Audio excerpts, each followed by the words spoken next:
1966년부터 1995년까지 약 30년간 미국 콜라도주에서 모텔을 운영했던 제럴드 푸스라는 남성이 있습니다. 겉으로 보기에는 평범하디 평범한 그냥 모텔 주인으로 보였던 이 제럴드 푸스의 비밀이 30년이 훌쩍 넘은 2016년 미국에 공개가 되면서 미국 국민들은 충격에 빠졌습니다. 그 비밀은 바로 이 제럴드가 자신이 운영했던 모텔, 이 모텔 천장에 조그마한 구멍을 뚫고 거기에 몰래카메라와 여러 가지를 설치해서 투숙객들의 대화와 모든 모습을 몰래 훔쳐봤었다는 거예요.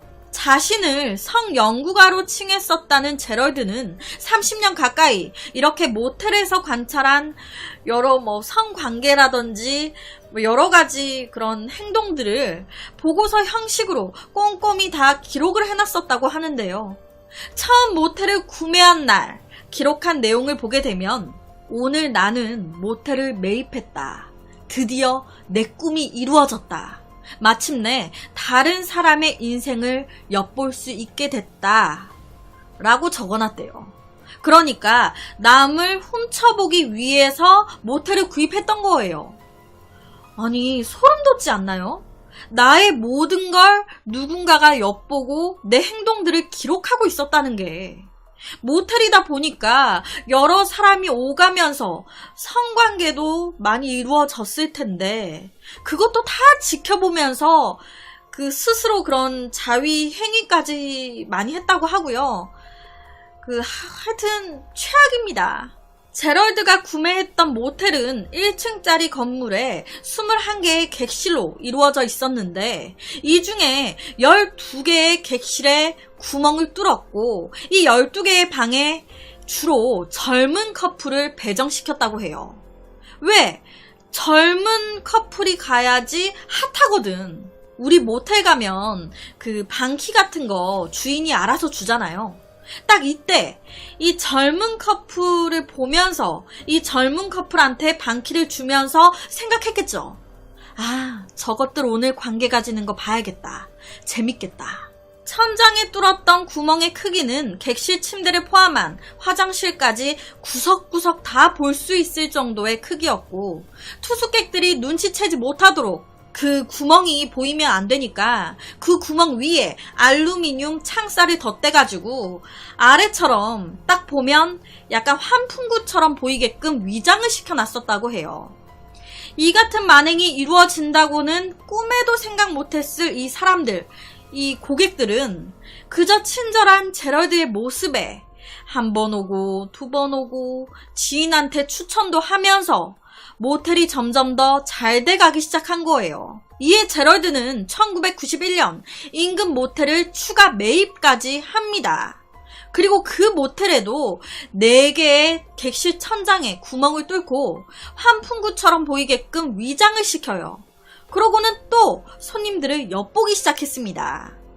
아니, 몇 개를 엿보는 거예요, 지금? 원래 모텔 12개에 새로 매입한 모텔 4개, 총 16개. 모텔 객실 16개를 몰래 훔쳐보는 거예요.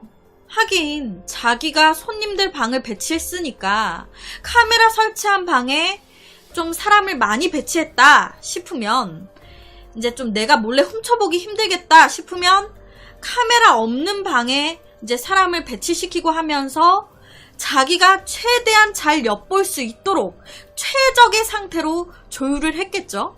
최대한 내가 편하게 잘 이렇게 집중해서 엿볼 수 있는 환경을. 그런데 이때 제럴드가 몰래 봐왔던 건 투숙객들의 은밀한 장면이 끝이 아니었습니다. 살인사건까지 목격했었대요. 1997년 20대의 젊은 커플이 장기 투숙 중이었는데 이때 이 커플을 카메라 방에 넣은 거예요. 그리고 막 훔쳐보는데 뭔가 이상해. 어라, 이것들 마약을 하네? 거기다가 이 마약을 이 커플 중에 남자가 어린 미소년들한테 팔고 있는 거예요. 자기도 지금 몰카 설치해놓고 나쁜 짓거리 하고 있으면서 마약을 어린 애들한테 파는 이 남성을 보고 화가 났던 겁니다. 그래서 이 커플이 외출한 사이 몰래 그 방에 들어가서 그 방에 있었던 마약을 모두 화장실에 버려버린 거예요. 그 후에 아무것도 모르고 방으로 들어온 이 커플. 뭐야, 내 마약 어딨어? 마약이 사라진 걸 이 남성이 알게 됐고 바로 자기 여자친구를 의심한 거예요. 네가 훔쳤지? 그렇게 이 두 사람 다투다가 끝내 이 남성이 자신의 여자친구 목을 졸라 죽인 겁니다. 그 후에 이 남성은 바로 도망을 갔고 이 여성은 다음날 사망한 채 발견이 되는데요. 그리고 이 모든 장면을 제럴드가 몰카로 목격을 한 거예요. 다 봤던 겁니다. 하지만 이 제럴드는요, 끝까지 아무 말도 하지 않았습니다. 왜? 다 얘기하면 내 몰카, 내가 이거 몰카 설치한 거 다 드러날 거 아니야. 미쳤어? 얘기하게? 결국 이 도망간 남자친구 아직까지도 못 잡았대요. 이 사건 미제 사건으로 남은 거예요. 그렇다면 살인사건까지 목격했음에도 입을 다물었던 제럴드였습니다. 자신의 범행을 끝까지 숨기려 했던 건데, 그런데 어떻게 이 범행이 발각되게 된 걸까요? 사실 이 제럴드 푸스가 익명으로 한 기자한테 자신의 모든 범행을 자백하는 편지를 써서 보냈었다고 해요. 그 기자한테 내 비밀을 공유하는 대신 절대 세상에 이 편지를 공개하지 말라고 신신당부를 했었다고 하는데, 이 약속 때문에 당시 기자가 기사도 못 쓰고 혼자 끙끙 앓으면서 침묵했던 거예요. 무려 30년 동안 말이죠. 30년이 지났을 때 이 기자가 생각한 거예요. 이 사건이 밝혀진다 한들 공소시효가 지났기에 법적인 처벌이 안 될 것이다. 그러니까 공개해도 괜찮지 않을까. 그래서 이 제럴드를 설득했고 제럴드 또한 이를 동의했던 거예요. 그렇게 이 기자가 기사를 쓰면서 밝혀지게 된 거라고 하는데요. 30년 동안 자신의 모텔 투숙객들의 모든 행위를 훔쳐봤던 모텔 주인. 하나하나 기록까지 하고 살인사건을 봤음에도 자신의 범행이 들통날까 침묵하고. 생각만 해도 소름이 돋습니다. 우연히 모텔에 들어왔는데 거기에 몰카가 설치되어 있었다. 정말 싫을 것 같은데. 결론은 이 제럴드 푸스 아무런 죗값도 받지 않은 것 같더라고요. 왜? 공소시효가 지나서. 참, 자신의 그런 성욕을 30년 동안 풍부하게 채운 거예요. 죗값 하나 받지 않고. 참 기가 막힙니다. 그래서 오늘은 관음증 모텔 주인의 소름 끼치는 한 사건에 대한 이야기를 가지고 왔습니다. 2006년 3월 31일 금요일, 이날 미국 오하이오주의 대학생이었던 27살의 브라이언 셰퍼는 친구들과 학교 인근 술집에서 술을 마시고 있었습니다. 그런데 잠시 자리를 비웠던 셰퍼가 술집의 마감 시간이 다 되도록 돌아오지 않는 거예요. 친구들은 처음에 이놈 이거 완전 취해가지고 술 먹기 싫어서 몰래 먼저 집에 간 거 아니야? 라고 생각을 했습니다. 하지만 다음 날에도 이 셰퍼 연락도 안 되고 안 보이는 거예요. 술집에서 화장실 간다고 간 후부터 어디에 있는 건지 행방조차 알 수가 없는 겁니다. 걱정이 된 가족들과 친구들은 바로 실종 신고를 했습니다. 수사를 시작한 경찰은 그의 마지막 행적이 기록된 술집 CCTV에서 수상한 정황을 포착하게 됩니다. 지금 옆에 보시는 영상이 실제 당시 친구들과 함께 해당 술집으로 들어가고 있는 셰퍼의 모습입니다. 그리고 얼마 뒤 술자리에서 화장실 좀 다녀오겠다고 나온 셰퍼가 낯선 여성 2명과 이야기를 나눈 후에 다시 술집으로 들어가는 모습이 찍혔어요. 그런데 문제는 지금 보고 계시는 이 모습이 셰퍼의 마지막 모습이라는 거예요. 그러니까 셰퍼가 술집으로 들어가는 모습은 있는데 셰퍼가 술집에서 나오는 모습은 없는 겁니다. 들어간 모습은 있는데 나온 모습이 없다. 해당 술집의 출입구는 딱 하나예요. CCTV에 보이는 이 에스컬레이터 아래에 문이 있는데 그 문이 유일한 출입구입니다. 그런데 이 문을 통해서 셰퍼가 나가는 모습이 그 어디에도 없는 거예요. 셰퍼는 술집에서 증발하듯 사라졌는데 그 술집에서 나오는 모습은 없다. 그럼 어디로 간 거지? 술집에서 나온 게 없으니 이 말인즉슨 셰퍼는 아직도 술집 안에 있다? 경찰은 중요한 단서가 될 CCTV 속 마지막으로 셰퍼와 대화를 나눴던 이 여성을 찾아 나섰습니다. 그리고는 당시 셰퍼와 무슨 얘기를 나눴냐 물어봤어요. 그런데 별게 아닌 거예요. 그냥 되게 사사로운 것들 있잖아요. 뭐 예를 들면 화장실 어디예요? 뭐 이런 거. 진짜 별거 아닌 대화를 나눈 거예요. 조사 결과 해당 두 여성은 셰퍼의 실종 사건과는 무관했습니다. 경찰은 셰퍼가 술집 어딘가에서 잔혹하게 살해당한 후에 시신이 유기되었을 가능성도 염두에 두고 술집 안을 정말 샅샅이 뒤졌습니다. 하지만 살인 흔적은 물론 그의 시체조차 발견할 수가 없었어요. 도대체 이게 어떻게 된 상황인 걸까요? 사람이 건물 안으로 들어온 모습은 있는데 나간 모습은 없고 사람은 증발하듯 사라졌다. 혹시 평소에 가출을 꿈꾸고 있었던 셰퍼가 그날을 기회로 삼아서 화장실로 가서 변장을 하고 이 술집을 빠져나간 건 아니었을까요? 하지만 그렇다고 하기에는 이 셰퍼 분장을 해서 빠져나갈 그럴 이유가 전혀 없었다라고 보여집니다. 가출을 생각할 이유가 없었다. 누군가에게 쫓기고 있지도 않았고요. 술집에서 누군가와 시비가 붙은 상황도 아니었어요. 친구들과 엄청 재밌게 술을 마시며 놀다가 갑자기 막 변장을 해서 도망가? 그리고 도망가려면 그냥 도망갔겠죠. 굳이 변장까지 해서? 그것도 좀 말이 안 되죠.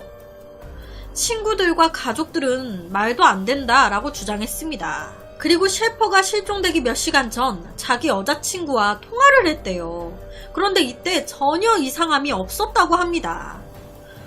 나 친구들과 술 마시고 있어. 많이 안 마실게. 걱정하지 마. 보고 싶어. 등등.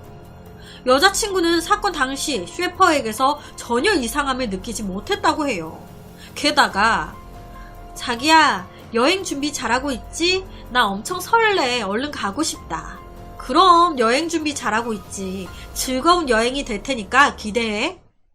이 셰퍼와 여자친구는요, 며칠 뒤에 둘이 동반 여행을 가기로 계획이 되어 있었습니다. 그래서 사건 당일 대화도 이런 식으로 나눴다고 해요. 이런 사람이 갑자기 스스로 가출을 한다? 뭔가 이것도 좀 이상하죠. 분명히 건물에 들어왔지만 나간 모습은 없는 남자. 사건은 그가 사라진 지 무려 15년이 지난 지금까지도 풀리지 못한 채 미제 사건으로 남아있는데요. 저는 개인적으로 여기가 술집이었잖아요. 화장실에선가 어디서 시비가 붙은 거예요.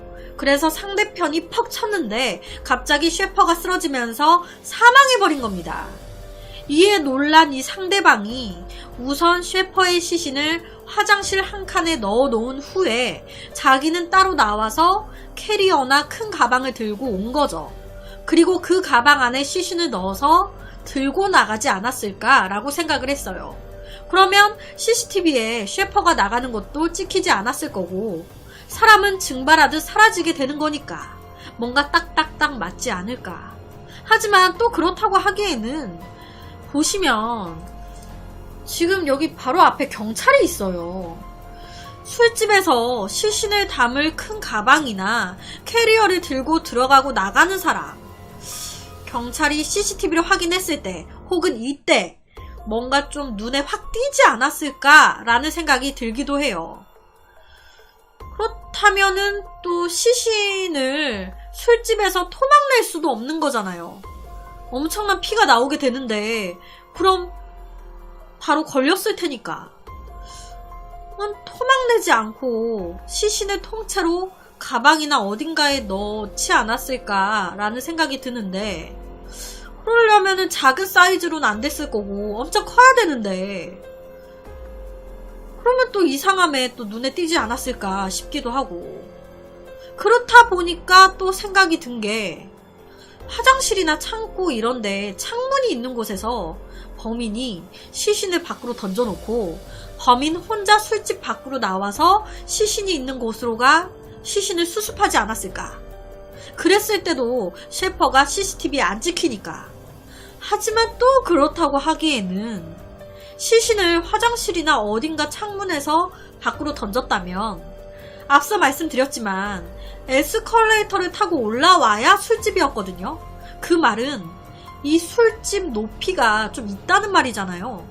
사람을 던졌을 때 쿵 소리가 났을 것 같기도 하거든요. 그리고 사람을 창문에서 던졌을 때 이제 이렇게 던지면 멀리 못 가고 무거우니까 건물 가까이로 떨어졌겠죠. 그러면 경찰들이 건물 주변을 수색할 때 시신이 떨어지면서 생긴 핏자국이나 이런 게 또 남아있지 않았을까라는 생각이 또 들기도 해요. 이렇게 된 거 아닐까라고 생각했을 때 또 다른 게 하나가 걸리고, 아 그럼 저렇게 했나? 생각을 하기에는 또 다른 게 또 걸리고. 도대체 어떻게 된 사건인 걸까? 셰퍼가 실종되고 그의 아버지는 미친 듯이 아들을 찾기 시작했습니다. 아버지는 셰퍼의 사진, 전단지, 포스터가 담긴 버튼을 계속적으로 나눠주면서 경찰이 어떠한 단서도 내놓지 못하니까 무당들까지 찾아가서 도움을 요청할 정도로 아들을 찾기 위해 애를 썼어요. 그러다가 2008년 9월 14일 아들이 실종된 지 2년 반 정도가 지났을 때 셰퍼의 아버지가 살고 있었던 오하이오 중부에 강한 폭풍이 몰아친 거예요. 태풍. 이 셰퍼 가족들의 집도 난리가 났습니다. 정전에 비바람에.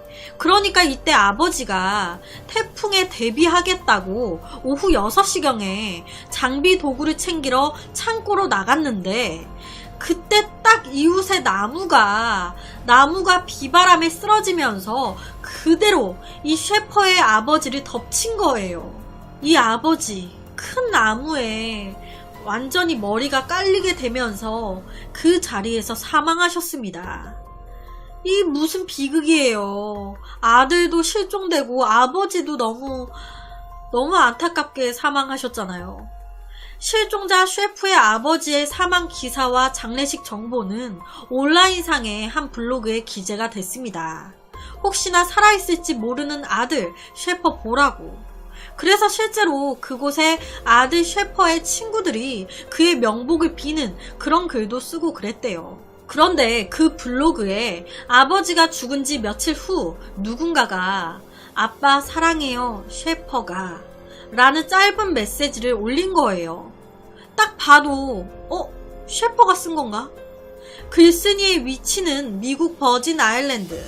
경찰은 바로 버진 아일랜드 당국에 연락했습니다. 이 글이 어디에서 누가 쓴 글인지 확인 좀 해달라고. 그런데 확인해 보니까 그 글 오하이오주 프랭클린 카운티 도서관에 있는 공용 컴퓨터에서 쓴 걸로 나온 거예요. 그러니까 아무래도 누가 장난으로 써놓은 것 같다고. 너무 잔인하지 않나요?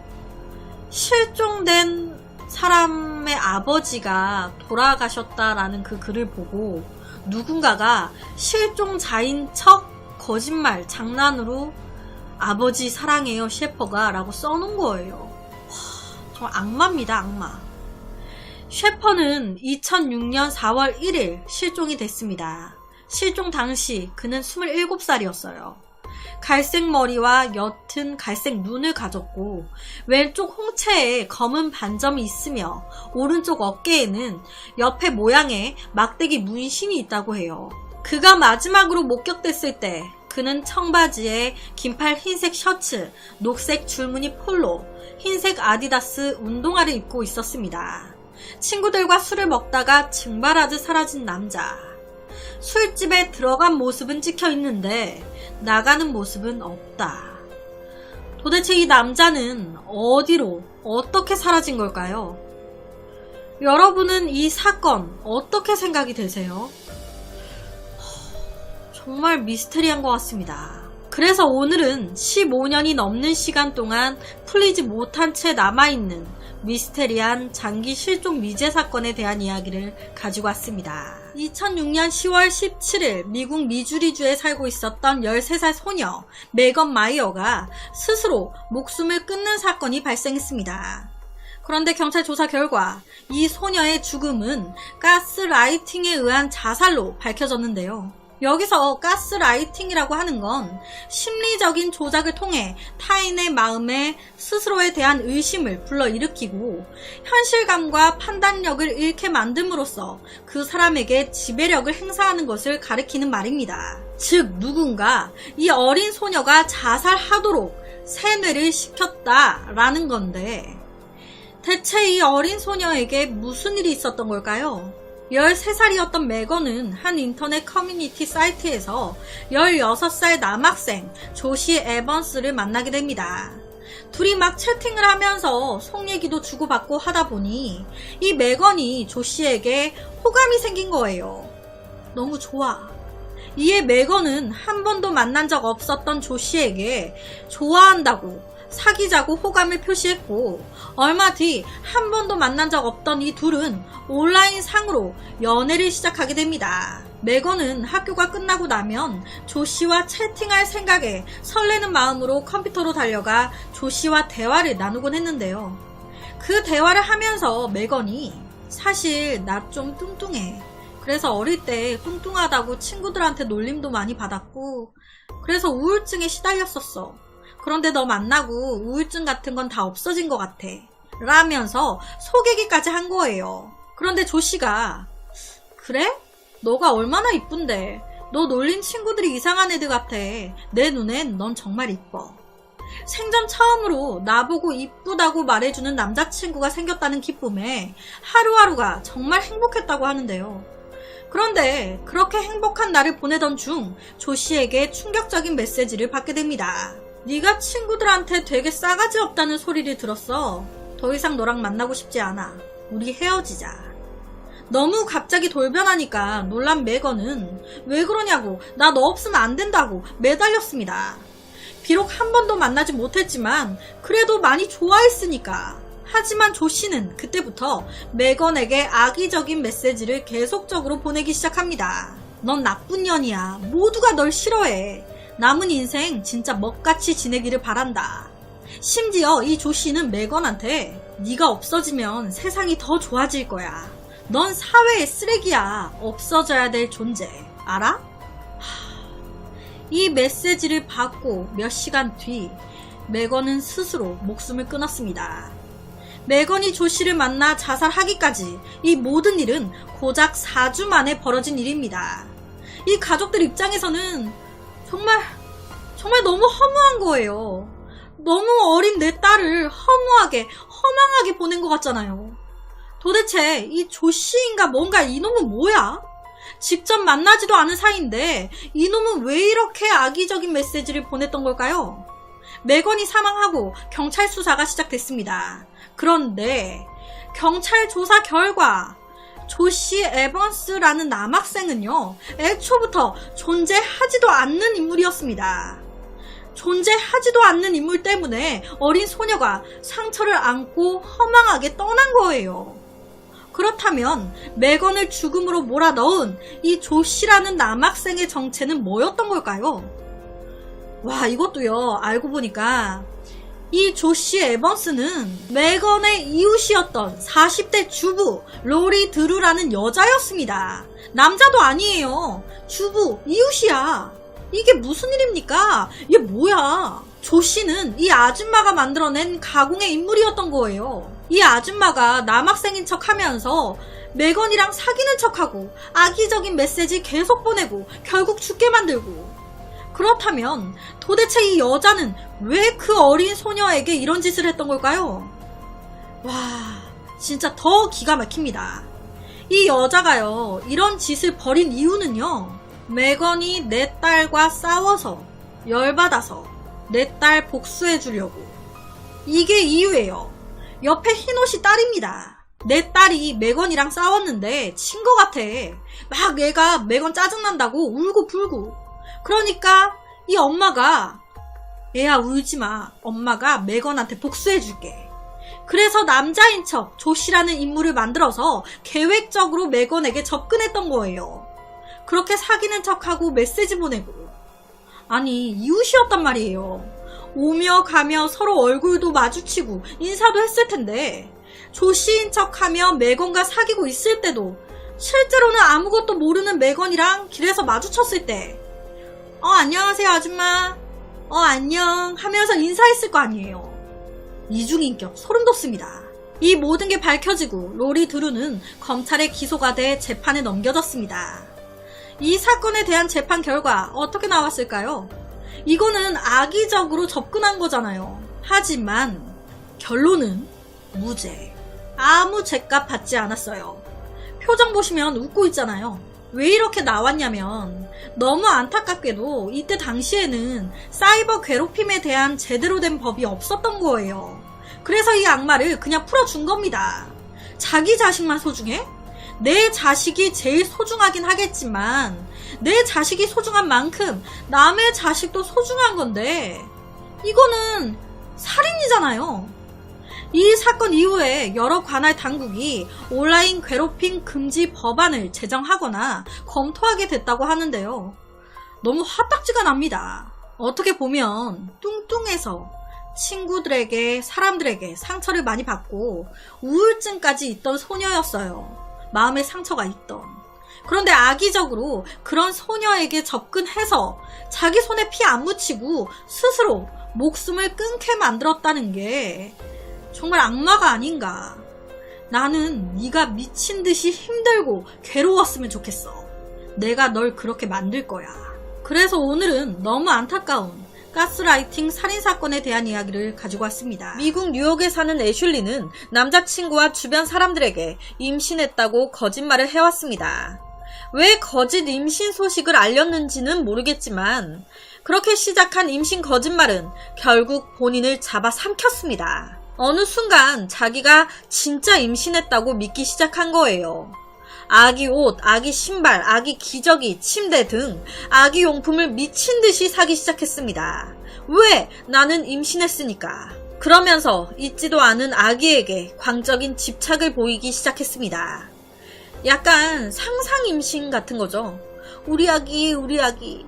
그런데 순간순간 자기가 임신 안 한 상태라는 걸 깨달았고 현실을 받아들일 수 없었던 애슐리는 아기를 갖기 위해 끔찍한 계획을 세우게 됩니다. 당시 임신 8개월이었던 자신의 친구 안젤리크를 자기 집으로 초대를 했습니다. 여기서부터가 뭔가 느낌이 안 좋죠. 그렇게 안젤리크가 집에 도착하자 안젤리크가 방심한 틈을 타 부엌에 있던 칼로 친구를 무려 50여 차례나 찔러 잔혹하게 살해했습니다. 여기까지도 너무 끔찍한데 이 다음에 보인 애슐리의 행동은 입에 담기도 무서울 정도예요. 이 애슐리, 자기의 임신한 친구 뱃속에 있었던 8개월 된 애를 친구 배를 갈라서 강제로 꺼냈습니다. 자기의 거짓말을 현실로 만들기 위해 임신한 친구를 죽이고 친구 배 안에 있는 아기를 꺼낸 거예요. 이런 끔찍한 모습을 처음 발견한 사람은 바로 애슐리의 남자친구였습니다. 애슐리는 당시 친구 뱃속에서 꺼낸 아기를 안고 아우 내 새끼, 아우 이뻐라, 내가 네 엄마야 이러고 있었대요. 너무 놀란 남자친구는 바로 경찰에 신고를 했는데 경찰과 구급대원이 딱 와서도 이 애슐리는 내 새끼인데 왜 가져가냐고, 걔 내 애라고, 내 애 달라고, 자기 아이라고 하면서 막 울부짖었대요. 경찰이 도착하기 직전에 내가 출산한 거라고. 그런데 이걸 믿겠습니까? 애슐리 양 팔에 피가 범벅이지 바로 앞에 완전히 배가 열린 친구 죽어있지. 믿는 게 이상하죠. 애슐리의 변호사는 애슐리가 우울증이 심해요. 정신적으로 문제가 있습니다. 라면서 어떻게든 중형을 피하려고 했지만 억울하게 죽은 그 친구는 무슨 죄입니까? 한순간에 엄마 잃은 그 아이는 또 무슨 죄예요? 남편이자 아이 아빠는 또 무슨 죄입니까? 결국 판사는 애슐리에게 2급 살인죄로 징역 40년을 선고했습니다. 그렇다면 당시 엄마의 뱃속에서 강제로 꺼내진 8개월 된 아이는 어떻게 됐을까? 정말 다행히도 건강에는 큰 문제가 없어서 친아빠와 함께 살고 있다고 해요. 정말 너무 끔찍합니다. 그래서 오늘은 남자친구에게 임신했다고 거짓말을 하고 임신한 친구를 살해한 뒤에 뱃속의 아기를 꺼내 자신의 아기라고 주장한 말도 안 되는 사이코패스에 대한 이야기를 가지고 왔습니다. 보통의 남녀들은 나이가 차면 각자 자신들의 짝을 찾아 결혼이라는 것을 합니다. 하지만 노처녀에게 결혼은 에베레스트 산보다 넘기 힘든 장벽이죠. 2005년 인도에 살고 있었던 30살의 여성 수기는 또 퇴짜야? 또? 너는 어떻게 만나는 남자들마다 다 퇴짜냐? 남자들이 내가 싫다는데 어떡해요? 나한테 어떡하라고? 가부장 사회인 인도의 경우 여자는 반드시 정년기 내에 결혼을 해야 하는 도덕적 관습이 있었고 그것을 어긴 사람들은 수기와 같은 집 안에서 여러 핍박을 받아야 했습니다. 어이구, 네 동생은 제 나이 때 시집도 잘 가서 이렇게 잘 사는데 너는 어찌 나이가 차도록 남자 하나 못 만나고 아이고 내가 어디 쪽팔려서 나다니지를 못한다. 아주 그냥 네가 집안 망신이야 아주. 이런 식으로 집에서 거의 대접을 못 받는 거예요. 아버지가 너무 심한 거예요. 이번 연도까지 시집 못 가면 너 그냥 머리 빡빡 밀고 절에 들어갈 생각해. 아버지가 이렇게 나와버리니까 수기는 본격적인 선보기에 들어갑니다. 그런데 워낙 내숭이라는 게 없다 보니 맞선 남이 앞에 있는데도 음식을 막 우걱우걱 먹고 그러다 보니 아무리 선을 봐도 제 짝이 안 나타나는 거예요. 키는 난쟁이 똥자루만한 게 어디서 남의 얼굴 가지고 난리야. 그러던 어느 날 같이 살고 있었던 여동생의 남편이 불시에 자기 직장 동료들을 데리고 집에 오겠다고 한 거예요. 나 직장 동료들 데리고 집에 갈게. 먹을 것 좀 준비해줘. 이 동생은 요리 하나도 못하는데 갑자기 이러면 어떡하라고. 동생이 난감해하니 이 언니 수기가 언니가 요리 잘하니까 언니가 도와줄게. 그렇게 여동생의 남편이 직장 동료 2명과 함께 집을 방문했고 수기가 요리를 하는 사이 여동생과 남편 그리고 아버지의 직장 동료 이렇게 다 모여서 술판이 벌어졌습니다. 그런데 어느 정도의 시간이 흘렀을까? 이 수기가 요리 하나를 다 만들어서 딱 가지고 나왔는데 이 모습을 본 직장 동료 한 명이 정말 이쁘시네요. 에이, 자네는 이렇게 이쁜 처형이 있었으면 나한테 소개를 시켜줬어야지.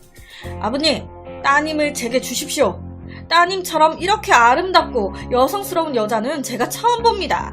따님을 제게 주십시오. 술에 완전 꽐라가 돼가지고 술 취해서 이 수기를 보니까 너무 이뻐 보였던 거예요. 술 취해서 아예 다른 얼굴로 보였던 겁니다. 술에 홀린 거죠. 그래서 결혼을 하겠다고 술김에. 그런데 이 수기의 아버지 이 기회를 놓치겠습니까? 안 그래도 수기가 시집을 못 가서 미치겠는데 아싸 잘됐다 싶은 거예요. 자네 진짜 우리 큰딸과 결혼하고 싶은 거야? 네, 따님은 제 겁니다. 술 취해가지고 따님은 무조건 나랑 결혼해야 된다고. 우리나라였으면 말도 안 되는 건데 여튼 그렇게 다음 날이 밝았습니다. 이 아버지가 바로 이 남성의 직장으로 찾아온 거예요. 자네가 어제 내 큰딸과 결혼하고 싶다고 했는데 기억나지? 말 나온 김에 아싸리 다음 주에 결혼식을 올렸으면 싶은데 어때? 아이 질질 끌 게 뭐 있나? 여기 지참금은 두둑히 넣었네. 다음 주에 결혼합세. 네. 이 남성 술 취했던 어제 일이 기억났습니다. 어제 본 큰딸 수기씨의 얼굴도 기억났어요. 하지만 잘못 기억이 났다는 게 흠이죠. 술 취해서 본 그 이쁜 얼굴이 수기씨라고 생각을 한 거예요. 그렇게 이 수기씨의 가족들은 이왕 이렇게 된 거 빨리빨리 해치우자. 결혼식만 해버리면 자기가 뭐 어쩔 거야. 이 수기는요. 아무래도 그 사람 술김에 나한테 반했던 것 같은데. 걱정이 됐어요. 하지만 가족들 그러니까 얼른 식 먼저 올리자는 거 아니야. 그렇게 그냥 결혼하고 그렇게 그냥 정부치고 사는 거야. 뭐 있어? 술자리에서 딱 한 번 보고 다음 주에 바로 결혼식을 올린다는 게 말이 안 되잖아요. 결혼 날짜를 잡은 그날부터 이 직장 동료 남성 계속적으로 이 수기의 집에 놀러 오는 거예요. 왜? 내 아내가 될 사람 얼굴 보려고. 그런데 그때마다 이 가족들, 이 남자가 맨정신일 때는 수기한테 어디 가서 숨어 있으라고 하고 가족들이 이 남자한테 술을 막 먹입니다. 아, 이제 어느 정도 취한 것 같아. 그러면 그때 수기한테 나오라고 하는 거예요. 남자가 술 취해 있을 때만 얼굴을 보여주는 거죠. 그런데 신기하게 그때마다 이 남자가 수기 얼굴을 이쁘게 보는 겁니다. 술 취해서. 그렇게 무려 결혼식 날까지 다가옵니다. 결혼식 날은 술을 마실 수도 없는데 이 남자 맨정신일 텐데 결혼식은 어떻게 했을까? 이 수기가 옆에처럼 천으로 얼굴 밑에 부분을 다 가린 거예요. 눈만 보이게. 결혼식만 끝나면 된다. 버티자. 그렇게 신부 입장을 하는데 웬걸 바람에 이 턱 쪽을 가리고 있었던 천이 날아간 겁니다. 그러면서 이 남자가 처음으로 수기의 제대로 된 얼굴을 본 거예요. 이 남자 완전히 충격을 먹은 거예요.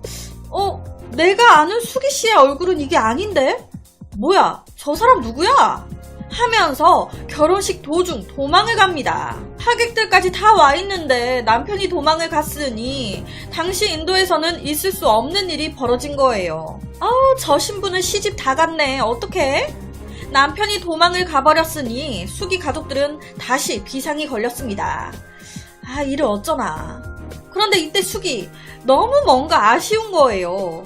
진짜 내 인생에 결혼은 없는 거야? 이대로 포기 못해. 그래서 하객들이 다 난감해서 벙쪄 있는데 주례하는 마이크 쪽으로 갑니다.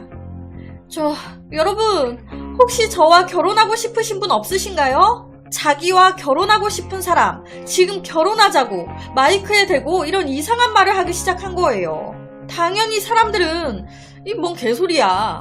그런데 이 수기 진심이었습니다. 제가 얼굴이나 몸매는 이래도 장점이 굉장히 많은 여자예요. 제가 제 장기를 보여드릴게요 하면서 드레스를 입고 섹시 춤을 추고 노래를 부르고 자기 어필을 막 하기 시작한 거예요. 그렇게 몇 분이나 흘렀을까 갑자기 하객 쪽에서 제가 결혼할게요 하면서 한 남성이 손을 듭니다. 그 남자는 한쪽 발에 장애가 있고 코를 훌쩍이는 비싹 마른 한 남자. 제가 당신과 결혼할게요. 이 남자가 손을 들면서 앞으로 나오니까 수기가 당황을 한 거예요. 왜? 자기 스타일이 아니거든. 그런데 어떡해요? 자기도 결혼은 해야겠고. 그래서 남편이 도망간 그 결혼식장에서 수기의 그 남편이 될 뻔한 그 남편 하객으로 온 남자와 결혼식을 올렸습니다.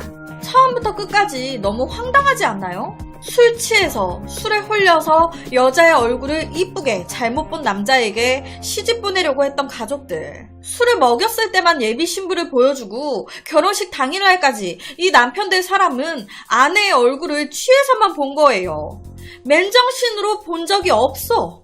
그러다가 결혼식장에서 실물을 보고 시겁해서 도망을 갔고 결혼을 포기할 수 없었던 여자가 남편이 도망간 그 결혼식장에서 공개 구혼을 해 하객으로 온 남자와 바로 당일 그 결혼식장에서 결혼. 이 믿기 힘든 이야기는 주작이 아닌 인도에서 실제 일어났었던 일입니다. 옆에가 실제 이 기사가 실린 거예요. 주작이 아니라는 거. 인도도 사람이 많은 만큼 정말 별의 별일이 많이 일어나는 것 같습니다. 그래서 오늘은 결혼이 무슨 네 집 장난도 아니고 그냥 막 결혼한 것 같은 한 여자에 대한 이야기를 가지고 왔습니다. 오늘 사건은 제가 예전에 다룬 적이 있었던 사건이에요. 그런데 이 사건을 제가 다른 사건들과 묶어서 한 편으로 다뤘었다 보니 거의 많은 분들이 못 보신 것 같아서 제가 따로 너무 충격적이어서 가지고 왔습니다. 2015년 미국 켄터키주에 사는 30대 남성 그로스는 여자친구인 스탠리를 무차별적으로 폭행하고 상해를 입힌 혐의로 재판을 받았는데요. 그가 여자친구 스탠리를 폭행한 이유는 다른 남자의 SNS에 내 여자친구의 사진이 올라와서. 왜 이 새끼 페이북에 내 여자친구 사진이 올라와? 왜 이 새끼 인스타에 내 여자친구 사진이 올라와? 그래서 말도 안 되는 범죄를 저지른 거예요. 그가 분노를 표출한 방식은 말도 안 되게 잔인했습니다. 자기 집으로 여자친구 스탠리를 불러서 다짜고짜 욕을 막 하면서 때리기 시작한 거예요. 그러다가 자기가 자기 화를 못 이겨서 갑자기 부엌에서 칼을 가지고 와 여자친구의 두피를 벗겨냈습니다. 말도 안 되는, 이건 그냥 미친놈이죠. 또한 이놈은요, 엄청난 고통에 바닥에 쓰러져 피를 흘리는 여자친구한테 막 웃으면서 어떡하냐? 너 이제 대머리 됐는데? 너는 이제 아무도 못 만날 거야. 라면서 조롱하기까지 했습니다. 막 웃으면서. 너무 이거는 악마죠. 소리 지르면서 고통스러워하는 여자친구를 옆에서 보면서 웃음이 나오고 재미있어 했다는 게 그의 폭력성은 여기서 그치지 않았습니다. 이놈은요, 피 흘리며 쓰러져 있는 여자친구를 앞에 두고 자기가 기르던 개 옆에 핏불을 데리고 와서 자, 앞에 있는 저 여자 귀를 물어 뜯어! 라면서 명령한 거예요. 여자친구 귀를 물어 뜯으라고. 아무것도 모르는 이 핏불은 주인의 명령대로 바로 여자친구 스탠리에게 달려들기 시작했고 머리에 피를 막 흘리면서 온몸이 구타로 망신창이인 상태로 여자친구는 소리를 지르면서 몸부림을 쳤습니다. 옆에가 실제 당시 현장 사진이에요. 지금 이게 다 피고요. 위에가 실제 여자친구 스탠리인데 귀 위쪽이 잘려 나갔다고 얘기를 하고 있는 겁니다. 이때 남자친구는 가만히 서서 쳐 웃으면서 구경하고 있었어요. 이게 사람 새끼입니까? 너무 끔찍합니다. 결국 이 때문에 여자친구 스탠리는 두피의 80%가 잘려 나갔고 한쪽 귀를 잃었고 전신에 심각한 부상을 입었습니다. 당연히 이 남자친구 그로스는 1급 범죄 혐의로 체포돼 재판을 받았습니다. 그런데 이 새끼 이거 재판 중에도 전혀 죄의식이 없는 거예요. 내가 뭘 잘못했는데? 뻔뻔하게 재판장에 딱 들어오면서 바로 그냥 뻑큐. 손가락 욕설을 하면서 들어오고 내가 한 거 아니에요. 다 내 반려견이 한 거예요. 죄를 걔한테 뒤집어 씌우기까지 했습니다. 자기가 저지른 범죄에 대해 전혀 후회하지 않았어요. 걔가 맞을 짓을 했어. 그래서 맞은 거야. 결국 법원은 남자친구 그로스에게 21년의 징역형을 선고한 것은 물론 재판하면서 전혀 죄반성도 안 하고 모욕적인 태도를 보였다 해서 34일을 추가 선고했는데요. 개인적으로 너무 저지른 범죄 치고는 처벌이 약한 거 아닌가? 라는 생각이 들어요. 30대인데 50대에 나오는 거잖아요. 50대에 나와서 다른 여자친구를 사귀면 또 이러면 어떡해요. 그리고 이 여자친구 스탠리 입장에서도 다시 찾아올까봐 무서울 것 같기도 하고 피해자인 여자친구 스탠리는 두피에 피부 이식을 무려 6번이나 받았고 머리카락이 다시 자라지 않을 거라는 판정까지 받았습니다. 몸도 만신창이가 돼버리고 심리적인 충격은 어떡해요. 너무 끔찍한 사건입니다. 개인적으로 처벌이 너무 약한 것 같아요. 피해자는 평생 고통받으며 살아야 되는데 죄의식도 없던 놈인데 21년이 뭐예요. 그래서 오늘은 짧고 굵은 다른 남자의 소셜미디어에서 자기 여자친구의 사진을 보고 분노해 말도 안 되는 범죄를 저지른 악마 새끼에 대한 이야기를 가지고 왔습니다. 중국 동부 출신의 26살 리샤라는 남성은 정말 다시 태어나도 겪기 힘들 것 같은 생각도 못 해본 황당하고 끔찍한 사고를 겪게 됩니다. 2019년 3월 초 리샤 남성이 그날 술을 거하게 한잔한 거예요. 완전 꽐라가 돼서 집에 딱 들어와 자려고 안방으로 걸어가는데 발을 잘못 디뎌가지고 집안에서 넘어진 겁니다. 보통 같으면 그냥 에이씨 하고 말았을 일인데 이날은 달랐습니다. 리샤 남성이 집안에서 딱 넘어지는 그 순간 리샤의 왼쪽 눈알이 동시에 빠진 겁니다. 술 마시고 집에서 넘어졌는데 눈알이 빠진 거예요. 그 충격에 리샤는 동시에 기절을 했고, 그렇게 다음날 리샤의 집에 온 가족들은 거실에 쓰러져 있는 그를 발견하고 깜짝 놀라게 됩니다. 리샤가 누워 있었던 곳이 피바다인 거예요. 그 상태로 쓰러져 있는 리샤 남성을 발견해 가족들은 급하게 병원으로 가게 됩니다. 이때까지만 해도요, 가족들은 리샤 남성이 어떤 상태인지 전혀 알지 못했습니다. 얼굴이며 뭐며 진짜 다 피였으니까 얼마나 놀래요. 그리고 눈알이 빠졌을 거라고 그 누가 상상이나 하겠습니까? 잘 살펴볼 경황이 없었던 거예요. 이후 리샤 남성은 옆에 병원으로 옮겨졌고, 얼마 안 가 의사들은 그의 상태가 뭔가 이상하다는 걸 알아차렸습니다. 안과 전문, 당시 실제 김 씨를 진료했던 이 의사가 말한 바에 따르면 눈알이 빠져서 없다는 걸 안 가족들은 다시 리샤 남성의 집으로 달려가 잃어버린 왼쪽 눈알을 찾기 시작했고, 아, 찾았다! 선생님, 제가 지금 리샤의 왼쪽 눈알을 찾았습니다. 얼른 가지고 가겠습니다.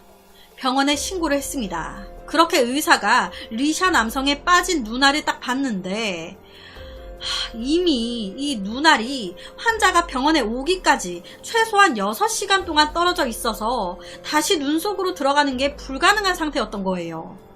눈알이 밖에 나와 있었던 시간이 길어서 많이 오염이 돼 있습니다.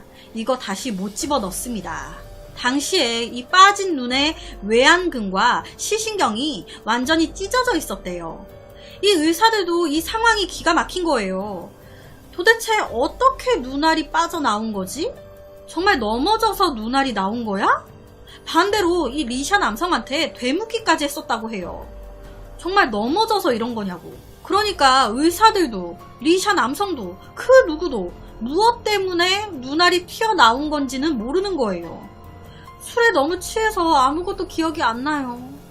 원인은 모르지만 여튼 술 때문에 눈알이 빠진 건 확실한 것 같습니다. 이게 실제 기사거든요? 이런 사례가 있다고 하니까 항상 좀 조심해야 될 것 같아요. 술을 안 마신 상태에서도 잘못 넘어지면 눈알이 빠질 수 있는 거니까. 내가 술 취해서 넘어졌는데 왼쪽 눈알이 빠질 거라고 누가 상상이나 했을까요? 하지만 이 믿을 수 없는 일이 중국에서 일어났었다는 거. 정말 재수없는 사람은 뒤로 자빠져도 코가 깨진다고 하더니 좀 그짝이지 않나 라는 생각도 듭니다. 참, 그래서 오늘은 잘못 넘어지면서 왼쪽 눈알이 튀어나와 잃게 된 한 남성에 대한 이야기를 가지고 왔습니다. 1996년 미국 10년지기 친구 사이인 윌과 톰 그리고 조. 어릴 때부터 짓궂기로 소문난 세 사람은 성인이 되어서도 여전히 장난이 심했는데요. 지나가는 여자들이 딱 보이면 자기네들 세 명끼리 내기를 하는 거예요. 야, 저기 가는 여학생들한테 먼저 뺨 맞고 오기 내기 콜?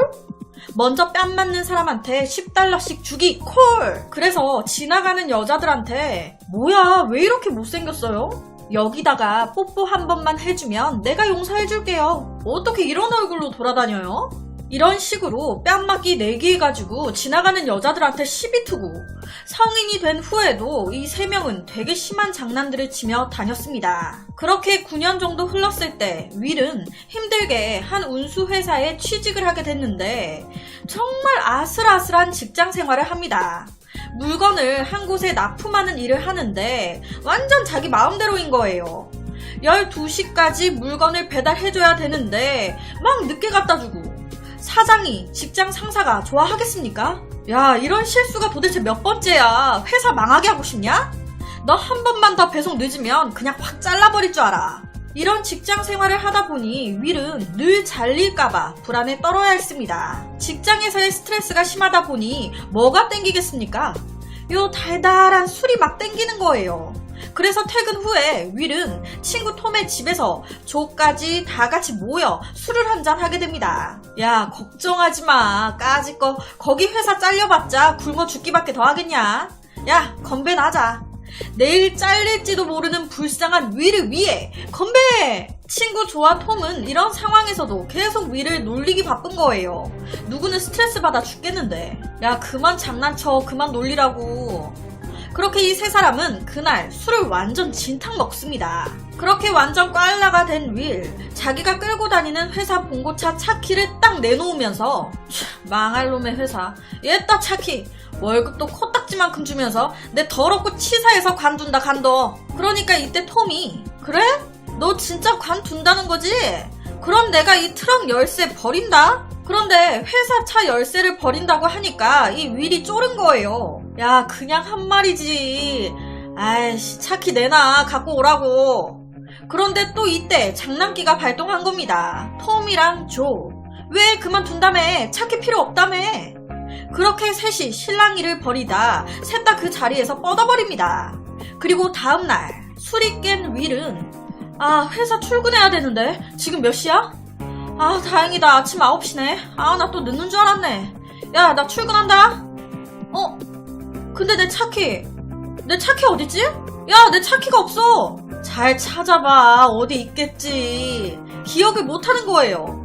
내 차키 어딨냐고. 야, 어제 톰, 네가 내 차키 들고 막 장난치지 않았냐? 내가?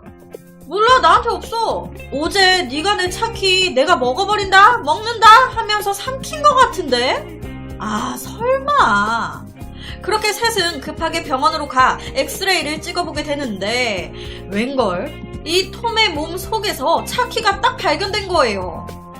아이씨, 네가 삼킨 게 맞네. 윌은 바로 의사 선생님한테 물었습니다.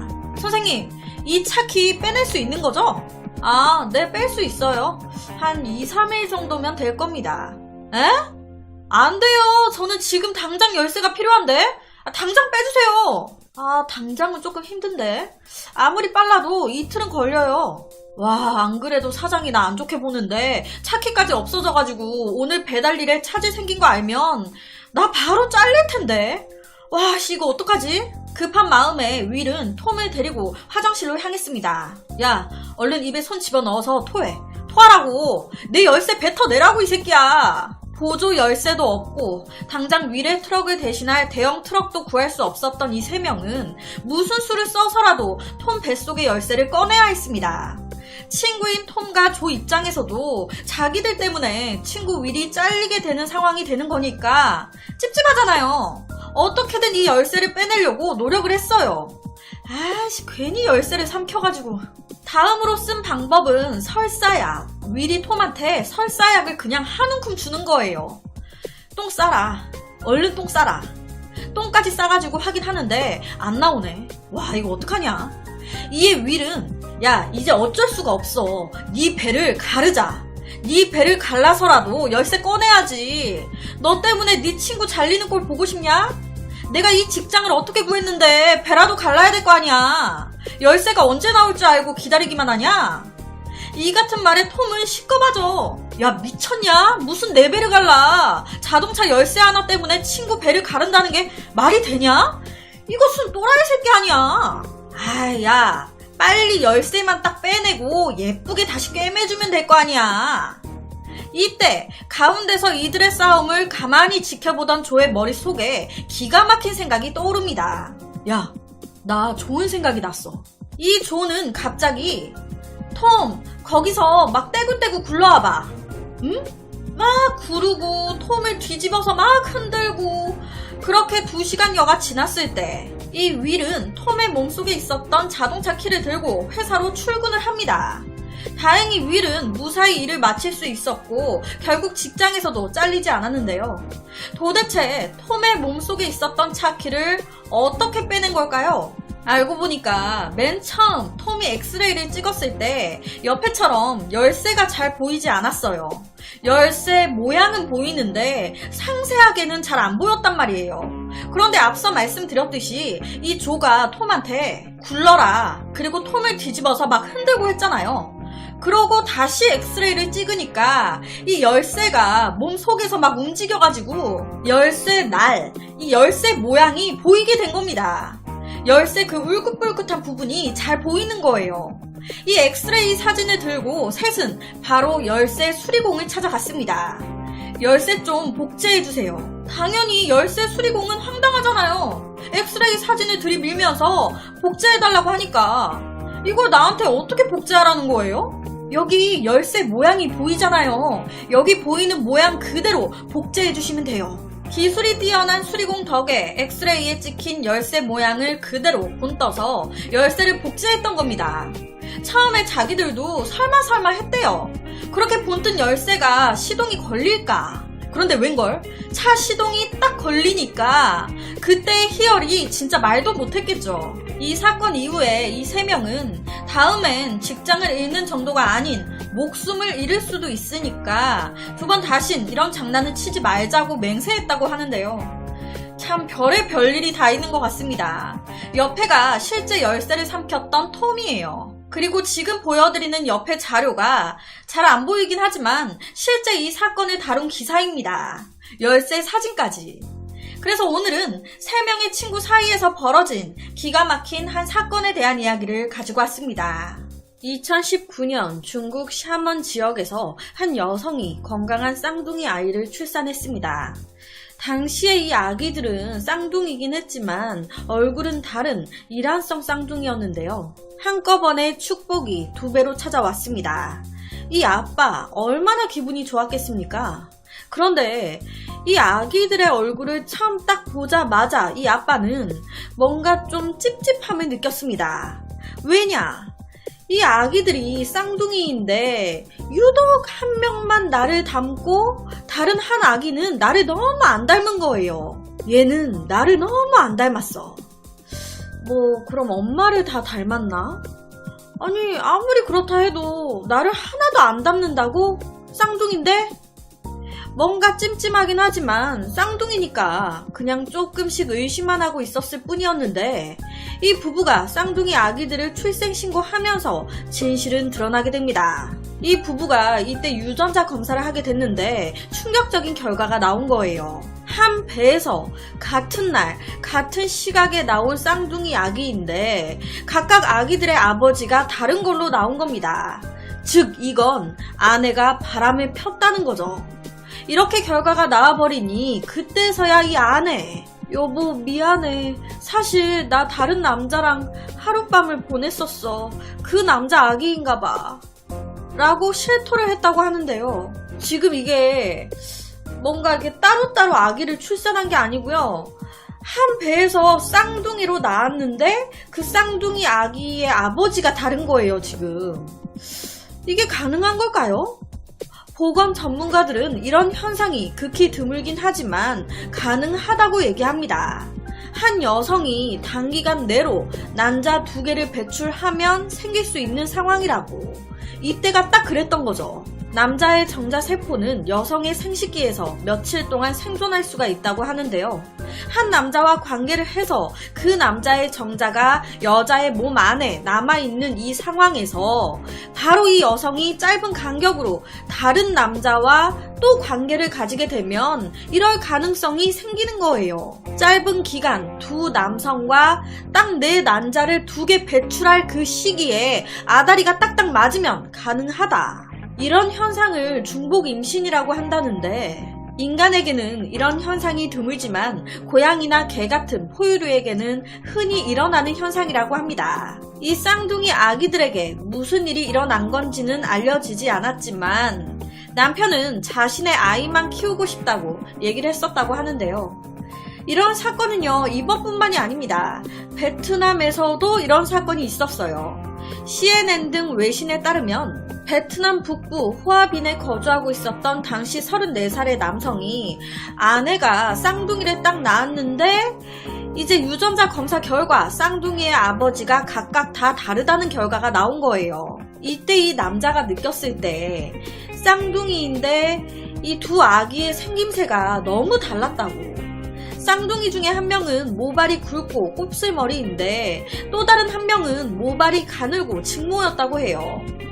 이 아빠뿐만이 아닌 이 아빠 쪽의 다른 가족들도 너무 다르다 보니 의심을 하기 시작했고 이 가족들이 유전자 검사를 해봐라 라면서 하도 난리를 치니까 이 아빠가 설마 하면서 검사를 딱 했는데 이런 결과가 나온 거예요. 처음에 솔직히 이 상황이 말이 안 되잖아요. 그러다 보니 이거 병원의 실수로 아기가 바뀐 거 아닌가? 라고 생각을 했대요. 그런데 이 쌍둥이 2명이 엄마랑은 유전자가 맞아. 아빠 유전자만 다른 거예요. 그러니까 엄마는 이 엄마가 맞아. 즉 병원의 실수도 아닌 거죠.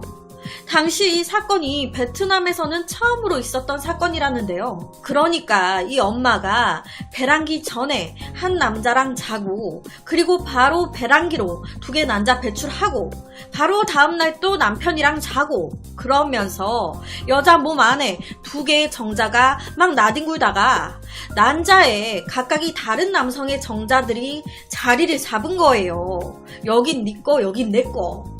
그렇게 쌍둥이로 출산. 아기들이 무슨 죄입니까?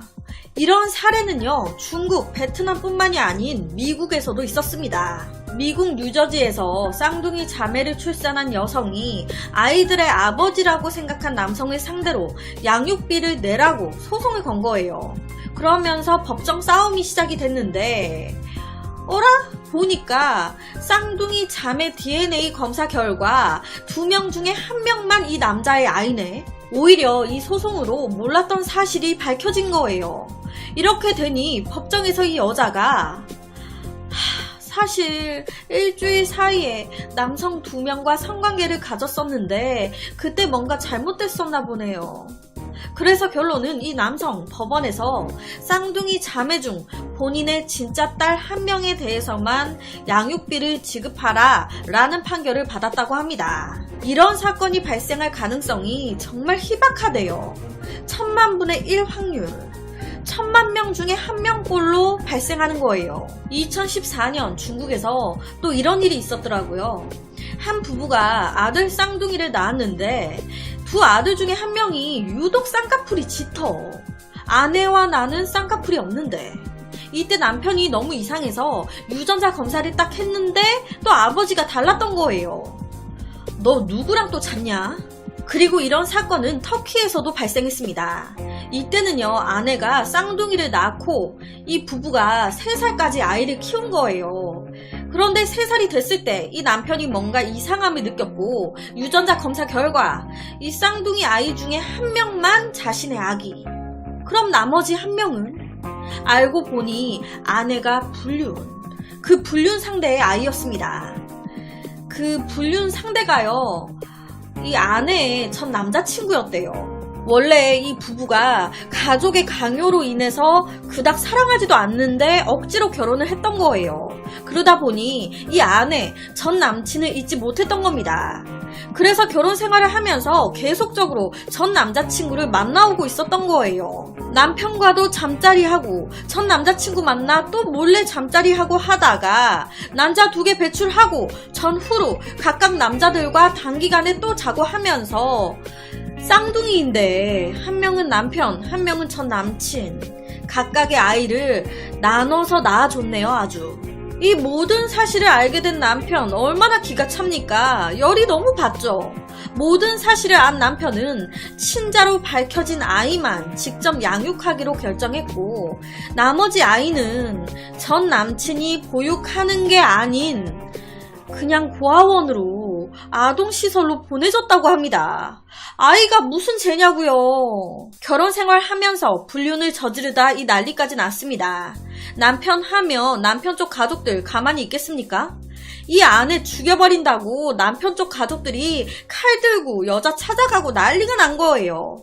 이런 상황에 무서우니까 이 아내는요, 법원에 남편 쪽 가족들 내 근처에 얼씬도 못하게 해달라고 500m 접근 금지 신청까지 합니다. 참, 정말 몇 명의 가슴에 대못을 박는 건지. 1000만 분의 1 확률. 여성이 1회 생리 주기에 2번의 배란 상황에서 단기간에 2명의 남성과 성관계를 가질 경우 아버지가 다른 쌍둥이를 임신할 가능성이 있다. 정말 다행히도 이런 사건은 우리나라에는 없더라고요. 기사가 난 게 없으니 없는 거겠죠? 없어야 돼요. 없길 바랍니다. 없습니다. 네. 여튼 그래서 오늘은 한 엄마가 쌍둥이를 출산했는데 아버지가 각각 다른 기묘한 사건을 가지고 왔습니다. 2006년 미국 뉴욕에서 살고 있었던 조엘. 이 남자는요, 보통 남자가 아니었습니다. 뉴욕에서 유명한 백만장자였어요. 돈이 억수로 많은 거예요. 부자. 그런데 돈이 많으면 뭐해? 그걸 안 쓰는데. 뭐든지 다 할인. 어딜 가나 쿠폰. 무조건 떨이로 파는 싼 것만. 지독한 자린고비인 거예요. 뭐 자기 만족으로 내가 내 돈을 이렇게 쓰면서 살겠다는데 누가 뭐라고 하겠습니까? 엄청 짜게 살던 조엘. 어느 날 집 앞을 쓱 나와서 걷고 있는데 카페하며 영화하며 커플로 오면 30% 할인, 부부 동반? 그럼 30% 할인, 2인 이상? 그럼 20% 할인 등등 온통 2명이어야 할인이 되네. 아씨, 나는 결혼 안 해서 혼잔데. 이렇게 돈도 안 쓰는 짠돌이인데 여자친구 있었겠습니까? 여자친구도 없는데. 아이, 혼자 가면 할인 안 되는 거 아니야. 나 커피도 마시고 싶고 영화도 보고 싶은데. 아, 그래, 이참에 결혼하는 게 낫겠다. 결혼하면 다 할인 받아서 누릴 수 있는 거 아니야. 보다 많은 할인 혜택을 받기 위해 결혼을 결심한 거예요. 그래서 이때부터 그냥 길거리에 여자가 보이네? 그럼 미친 사람 마냥 저랑 결혼해줄래요? 자기 동창 여자친구들을 찾아가서 너 내 동창이잖아. 그러니까 결혼하자. 누가 합니까? 동창이면 더욱더 이 조엘에 대해 잘 알고 있을 텐데 미쳤다고 너랑 결혼하니? 아, 돈 안 들이고 그냥 결혼 좀 해보려고 했더니 예상외로 잘 안 되네. 그렇게 상처만 받고 집으로 돌아가는데 길거리에 500원이. 어머, 저건 내 돈이다. 어머, 이게 웬 횡재니? 그렇게 돈만 보고 달려가는데 앞에 어떤 여자가 걸어오는 거예요. 보통 남자 같으면 여자를 먼저 볼 텐데 이 조엘은 달랐습니다. 저거 내 돈인데? 저 여자가 먼저 주워가면 안 되는데? 조엘한테 이 여자는 경계 대상인 거예요. 자기가 먼저 동전 주우려고 달려가는데 앞에서 오던 여자와 딱 겹쳐질 때쯤 이 두 사람 곁으로 오토바이가 쌩. 그러면서 이 여자가 놀래가지고 조엘 쪽으로 이렇게 기댄 거예요. 어떡해. 기가 막힌 타이밍에 조엘이 그 여자를 옆에처럼 타. 여자 입장에서는 조엘이 자기를 구해준 거예요. 자기 안 다치게 자기 품 안에 나를 딱 감싸준 거잖아요. 여자 감동한 거예요. 어머, 너무 감사합니다. 덕분에 안 다쳤어요. 하지만 조엘은 구해주려고 한 거 아니잖아요. 이 여자가 먼저 내 동전 가져갈까봐 막 빨리 가다가 얼떨결에 다 이렇게 된 거란 말이에요. 뭐 이유가 어찌 됐든 이 여자는 조엘에게 너무 감동을 먹었습니다. 절 구해주시고 너무 감사해요. 이걸 어떻게 보답해야 할지. 그리고 이때 조엘이 이건 기회다. 첫 만남에 바로 그냥 그럼 저랑 결혼해줄래요? 이제 우리 여자들은 약간 운명 같은 걸 믿는 사람들이 있단 말이에요. 이 여성 입장에서 길 가다가 우연히 한 남자와 부딪혔는데 그 남자 덕분에 내가 안 다쳤고, 그런데 그 남자가 첫 만남에 바로 나랑 결혼하자네.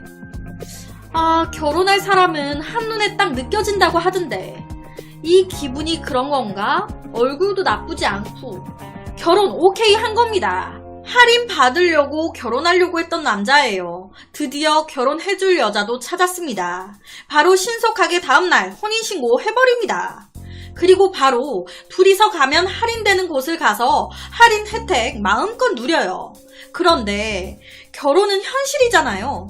혼자 살 때와 180도 다르단 말이에요. 이 조엘이 혼자 살 때는 물세나 전기세가 예를 들어서 한 10만원 나왔었는데 둘이서 같이 살기 시작하니까 물세나 전기세가 한 20만원 또 나오네. 전체적인 생활비가 그리고 세금이 다 늘은 거예요. 아니, 왜 이렇게 많이 나오는 거야? 아, 그래, 이게 다 당신 때문이야. 당신과 결혼하면서 이렇게 된 거네. 그래서 이때부터 조엘이 아내를 쪼기 시작하는 겁니다. 우선은 세면대에 물도 마음대로 못 쓰게 해요. 머리 감을 때 물은 잠그고 씻어. 그리고 샴푸를 뭐하러 써? 돈 아깝게. 비누로 감어. 드라이기는 왜 써? 그냥 자연풍으로 말리면 되지. 드라이기를 쓰니까 전기세가 더 나오는 거 아니야. 드라이기 쓰지 마. 그리고 내가 밖에 나갈 때 항상 할인 쿠폰 챙겨 나가라고 몇 번을 말해. 그거 안 챙겨가니까 야채를 사도 제 돈 주고 사는 거 아니야. 휴지는 무조건 2칸으로 다 해결해. 똥이든 오줌이든 2칸이면 다 돼. 아, 생각만 해도 너무 짜증나죠. 이런 결혼 생활을 하다 보니 결혼 전 자기를 구해줬던 스토리도 알게 된 거예요. 조엘, 그때 나를 구해주려고 했던 게 아니야? 그날 바닥에 떨어진 동전 주우려다가 얼떨결에 그렇게 된 거였어? 당연하지. 아니, 바닥에 동전이 떨어져 있는데 내가 미쳤다고 널 구하냐? 아니, 어떻게 이런 사람하고 같이 살겠습니까? 내가 위험에 처했을 때 이 남자 날 구해주겠습니까? 아내가 도저히 이건 아니다 싶어서 이혼을 요구한 거예요. 나는 당신 같은 사람하고는 더 이상 못 살아. 우리 이혼해요.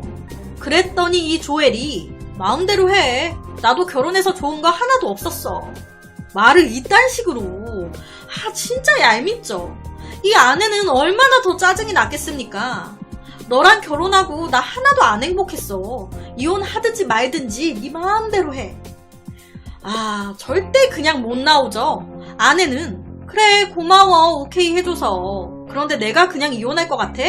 나 그동안 조엘 당신한테 받은 정신적인 피해 보상까지 포함해서 위자료 잔뜩 받고 이혼할 거야. 그것만 알고 있어. 완전 퍼부은 거예요. 와, 정신적인 피해 보상, 위자료까지 돈 받고 이혼할 거라네. 짠돌이인 조엘 가만히 있겠습니까? 네 돈 가지고 갈 거야 라고 하니까 뒤집어진 거예요. 내가 어떻게 모은 재산인데 너한테 위자료로 뺏길 것 같아? 내 돈은 절대 못 줘. 그렇게 조엘이 택한 방법은 절대 내 돈은 못 주지. 너 그냥 죽여야겠다. 청부살인을 생각한 겁니다. 그래서 청부업자를 만나서 아내를 죽여달라고 사주를 해요. 그런데 이때도 웃긴 게 돈은 아내가 죽은 거 확인되면 바로 입금해줄게요. 그 약속대로 가격은 25% 할인해주는 거 맞죠? 와, 진짜 정도 없는 거예요. 정말 차갑네요, 차가워. 그렇게 하루가 지나고 이틀이 지나고 일주일이 지났습니다. 아니, 뭔 일이 나도 났을 시기인데 아내가 계속 멀쩡한 거예요. 이 청부업자 뭐 하는 거야? 아내 안 죽여? 계속 살아있는데? 이거 언제까지 기다려야 되는 거지?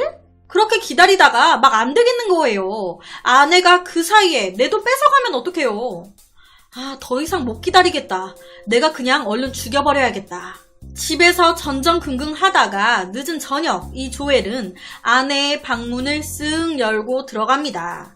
그리곤 이불을 뒤집어 쓰고 자고 있는 아내를 목졸라 질식사 시키려고 슬며시 뒤집어 써져 있는 아내 이불을 쓱 내려보는데 자기가 살인 청구했던 남자가 거기 누워있는 거예요. 뭐야? 당신이 여기 왜 있어? 내 아내는? 그런데 이 청부업자가 조엘한테 총을 들이미는 겁니다. 아니, 뭐 하는 거야? 죽일 사람은 내가 아닌 내 아내라고. 그런데 이 청부업자가 조엘, 당신을 살인 혐의로 체포한다. 알고 보니까 조엘이 살인 청부 의뢰했던 사람이 경찰이었던 거예요. 아니, 이게 무슨 상황이야? 이거 어떻게 된 걸까요? 알고 보니까 조엘이 살인 청부업자와 통화하는 걸 이 아내가 우연히 듣게 됐던 거예요. 눈치 딱 챈 거죠.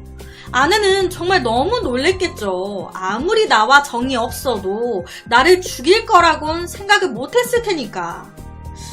이 상황을 어떻게 해야 되지? 고민하던 아내는 경찰에 신고를 합니다. 남편이 저를 죽이려고 해요. 도와주세요. 그리고 경찰은 증거를 잡아야 되니까 어떻게 해야 할까 하다가 짠돌이니까 이제 경찰이 청부살인업자인 척하고 먼저 조엘한테 전화를 한 겁니다. 이 조엘이 진짜 살인청부업자랑 통화를 했잖아요. 그러니까 그 살인청부업자한테 들었다고 하면서 경쟁 살인청부업자인데 우리가 더 싸게 25% 할인해서 해주겠다. 그러니까 우리 쪽을 이용해라. 이런 식으로 쇼부를 친 겁니다. 아니 딜을 한 거예요. 아니 꼬득인 거예요. 더 싸게 해준다니까 이 조엘 혹하죠. 오케이, 당신 살인청부 업체 이용할게요. 그렇게 살인청부업자를 가장한 경찰과 조엘이 만났던 겁니다. 그렇게 증거를 잡은 경찰이 조엘을 체포했던 거예요. 결론적으로 조엘은 살인교사 혐의로 25년형을 선고받았다고 하고요. 아내에게 전 재산의 75%인 450만 달러를 지불하라 라는 명령을 받았다고 합니다. 위자료를 주기 싫어 아내를 죽이려다가 오히려 재산의 반 이상을 날리고 교도소에 가게 된 살인고비 백만장자 사건. 믿기 힘든 이 사건은 실제 미국에서 있었던 사건이고요. 옆에가 좀 흐릿하긴 하지만 실제 보도된 기사입니다. 참 너무한다 라는 생각이 듭니다. 결혼했던 것부터가 아예 마음 없는, 할인 혜택 받으려고 했다는 것 자체도 정말 정없고 너무하고, 이 아내가 모든 걸 알았을 때 정말 똥 밟았다 했을 것 같아요. 뭐 다행히 건강하게 살았고 그리고 재산도 70% 넘게 가져갔으니까 아내가 부자 된 거잖아요. 정말. 그래서 오늘은 미국에서 실제로 일어났었던 위자료가 아까워 아내를 청부살인하려 했던 백만장자 부자에 대한 사건을 가지고 왔습니다.